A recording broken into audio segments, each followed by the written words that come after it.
السلام علیکم دوستوں، میں ہوں ڈاکٹر عامر نذیر۔ آج ہم اپنے گزرے ہوئے 25 سالوں کا چند لفظوں میں تجزیہ کرنے کی کوشش کرتے ہیں۔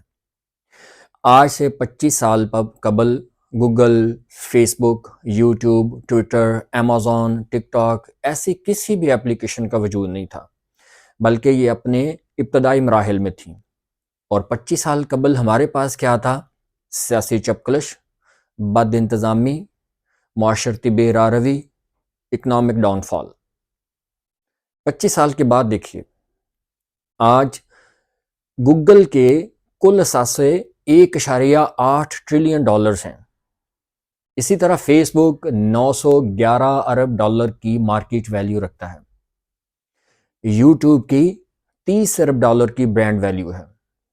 امیزون کے کل اثاثے 1575 ارب ڈالرز ہیں۔ یہ صرف 25 سالوں کا سفر ہے۔ اور 25 سال کے بعد ہم اپنا اندازہ کرتے ہیں۔ 25 سال کے بعد ہمارے ہاں وہی سیاسی چپکلش ہے، وہی معاشرتی بے راروی ہے، وہی اکنامک ڈاؤن فال ہے۔ آج بھی ہم وہیں کھڑے ہیں جہاں 25 سال پہلے کھڑے تھے۔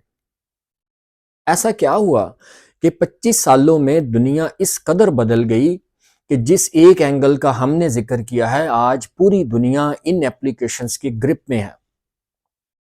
اس طرح کی ہزاروں اور بھی اپلیکیشنز ہیں۔ یہ دنیا بھر کے 7 ارب لوگوں کو اپنی سروسز دے رہی ہیں، کروڑوں لوگوں کا سورس آف انکم ہے۔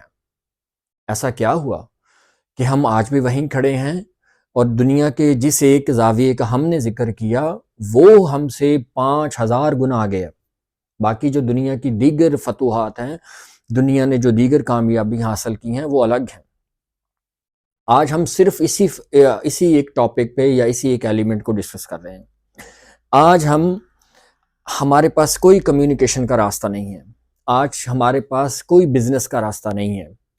آپ نے بزنس کرنا ہے، آپ نے اپنی اکانومی کو بڑھانا ہے، آپ نے اپنی بات دنیا کو کہنی ہے، آپ نے تبلیغ کرنی ہے، اپنا دین دنیا کو سکھانا ہے، آپ نے اپنا کلچر دکھانا ہے، تو انہی اپلیکیشنز کا سہارا لینا پڑے گا۔ آپ ان کی گرپ میں ہیں۔ ہوا کیا تھا؟ ہوا یوں تھا کہ 25 سال پہلے دنیا نے یہ سوچا تھا کہ ہم نے بد انتظامی سے نکلنا ہے، ہم نے معاشی گروتھ کرنی ہے، ہم نے اپنے لوگوں کی زندگیاں بدلنی ہیں، اور لوگوں نے اپنی ترجیحات سیٹ کر لی تھی۔ انفارچونیٹلی ہم اپنی ترجیحات متعین کرنے میں ناکام رہے، اور اس کا خمیازہ ہم آج بھگت رہے ہیں۔ 25 سال کے بعد ہمارے ہاں کچھ بھی نہیں بدلا، ہم آج بھی وہی ہیں جو 25 سال پہلے تھے۔ دیکھیے، آپ کو اپنی ترجیحات فکس کرنا پڑیں گی۔ اب آپ کے پاس 25 سال ہی ہیں۔ امیجن کر لیں کہ ہمارے پاس 25 سال ہی ہیں، اور اگر ان 25 سالوں میں ہم نے خود کو بدلنے کی کوشش کر لی، ہم نے اپنی ترجیحات کو تعین کر لیا، تو ہم خود کو بدل سکتے ہیں۔ ہم دنیا میں اس جاری کمپٹیشن کا حصہ بن سکتے ہیں، جیت نہیں سکتے۔ ویسے تو 25 سال پہلے ہی ہم اس کمپٹیشن سے آؤٹ ہو چکے تھے، کیونکہ ہم اس کرائیٹیریا پر پورا ہی نہیں اترتے تھے۔ تو اب بھی سوچ لیں، اگر ہم بطور قوم آج بھی نہیں سوچیں گے، اگر ہمارے اگلے 25 سال بھی ضائع ہو گئے تو سمجھ لیں ہم بھی ضائع ہو گئے، ہمارا وجود باقی نہیں رہے گا۔ مجھے امید ہے، مجھے یقین بھی ہے، ہم انشاءاللہ یہ کر سکتے ہیں، لیکن کرنا پڑے گا، ہمیں کچھ سوچنا پڑے گا، دنیا کو دیکھ کے آگے بڑھنا پڑے گا۔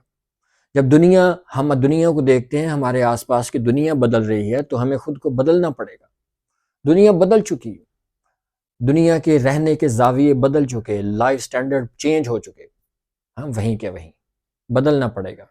آئیے خود کو، اپنے معاشرے کو، اپنے ملک کو بدلیں، اور انشاءاللہ ہم بدل لیں گے۔